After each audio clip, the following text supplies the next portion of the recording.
అన్ని రకాల వస్త్రాలపై up to 70% discount. రాజధాని ప్రాంతంలో పొలిటికల్ ఆపరేషన్స్ జరుగుతున్నాయా? స్వయంగా రైతుల వేళతో రైతుల కంటిని పొడిచే స్కెచ్ అమలు జరుగుతోందా? సంవత్సర క్రితం వరకు టీడీపీకి అన్ని విధాలుగా మద్దతు ప్రకటించిన రాజధాని గ్రామాల్లోని రైతాంగం సడన్గా ఎందుకు ప్లేటు ఫిరాయిస్తున్నారు? ప్రభుత్వం ల్యాండ్ పూలింగ్లో భూములు తీసుకుంటామంటే ఇక్కడ రైతాంగం ఎందుకు దూరంగా జరుగుతున్నారు?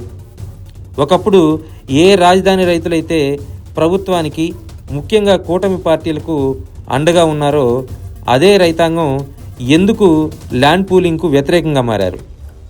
రాజధాని ప్రాంతంలో నూతన నిర్మాణాలపై ప్రభుత్వం వద్ద పెద్ద ప్రణాళికే ఉంది.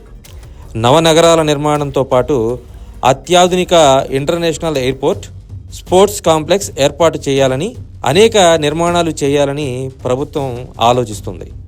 మరోవైపు రైల్వే లైన్లు కూడా ఇక్కడ నిర్మాణాలు జరగాల్సిన అవసరం ఉంది. దానికి సంబంధించి అమరావతి, తుళ్ళూరు, పెదకూరపాడు, తాడికొండ లాంటి మండలాల్లో అనేక గ్రామాల్లో భూ సమీకరణ చేసేందుకు ప్రభుత్వం నిర్ణయం తీసుకుంది. అంతా సవ్యంగానే సాగుతుందని ప్రభుత్వం ఆశపడింది. కానీ అక్కడే ప్రభుత్వానికి తెలియని మడత పేజీ ఒకటి తెర వెనుక పుట్టుకొచ్చింది. అదేంటంటే, ముందు వాళ్ళకి న్యాయం చేయకుండా మా దగ్గరికి ఎందుకు వస్తున్నారంటూ రాజధానిలోని కొన్ని గ్రామాల్లో రైతుల పేరుతో కొంతమంది నిరసనకు దిగుతున్నారు. తమ వద్దకు ల్యాండ్ పూలింగ్కు రావద్దని, గ్రామ సభలు పెట్టవద్దని సాక్షాత్తు ఎమ్మెల్యేను కూడా అడ్డుకునే ప్రయత్నం చేస్తున్నారు. అయితే ముందు వాళ్ళకి న్యాయం చేయాల్సిన బాధ్యత ప్రభుత్వం మీద ఉంది. దాన్ని ఎవరు కాదనలేని నిజం. కానీ ఏ ప్రభుత్వం, ఏ కూటమి పార్టీలు రాజధాని నిర్మాణానికి పూనుకున్నాయో, ఏ ప్రభుత్వ ఆలోచనతో ఈ ప్రాంతంలో భూములకు పెద్ద ఎత్తున రెక్కలు వచ్చి రేట్లు పెరిగాయో అదే కూటమి ప్రభుత్వం ఇప్పుడు భూములు అడుగుతుంటే రైతులు ఎందుకు దూరంగా జరుగుతున్నారన్నదే అసలైన ప్రశ్న. గ్రామాల్లో ఉన్న కొంతమంది రైతులను రెచ్చగొట్టి ల్యాండ్ పూలింగ్కు వ్యతిరేకంగా తయారు చేస్తున్నారన్నది జరుగుతున్న ప్రచారం. గతంలో తీసుకున్న రైతులకే రిటర్నబుల్ ప్లాట్లు ఇవ్వలేదు, ఇంకా మీకేం న్యాయం చేస్తారంటూ గ్రామంలోని కొంతమంది రైతులను రెచ్చగొట్టి చీలికి తీసుకొచ్చే ప్రయత్నం చేస్తున్నారనేది రాజధాని గ్రామాల్లో వినిపిస్తున్న మాట.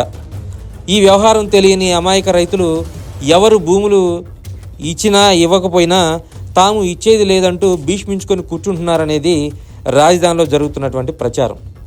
గ్రామాల్లో అక్కడక్కడ చిన్న చిన్న వాహనాలు పెట్టి మరీ ల్యాండ్ పూలింగ్కు వ్యతిరేకంగా ప్రచారం చేపిస్తున్నారు. అసలు రాజధాని ప్రాంతంలోని గ్రామాల పేరుతో ల్యాండ్ పూలింగ్కు భూములు ఇవ్వబోమని మైక్ పబ్లిసిటీ చేయాల్సిన అవసరం ఎందుకు వచ్చింది? గ్రామ రైతులకు మరియు ప్రజానికానికి మనది, మన గ్రామంలో భూములను ల్యాండ్ పూలింగ్ లో తీసుకోవడానికి రాష్ట్ర ప్రభుత్వం సిద్ధపడుతున్న నేపథ్యంలో ఇది రైతులకు నష్టదాయకం.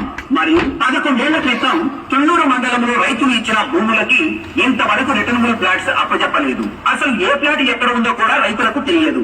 ఏ ఫ్లాట్స్ కూడా రైతులకు అప్పజెప్పక ముందే రాష్ట్ర ప్రభుత్వం మరొక 1,00,000 ఎకరాల భూమిని పూలింగ్ లోకి కావాలని ప్రభుత్వం కోరుతున్నారు. అవి పుకార్లు వస్తున్న నేపథ్యంలో గ్రామ రైతులు ఆందోళనలో ఉన్నారు. కావున తదుపరి గ్రామ రైతులు పోలింగ్ కి అనుకూలంగా లేరు, పోలింగ్ కి వ్యతిరేకంగా ఉన్నారు.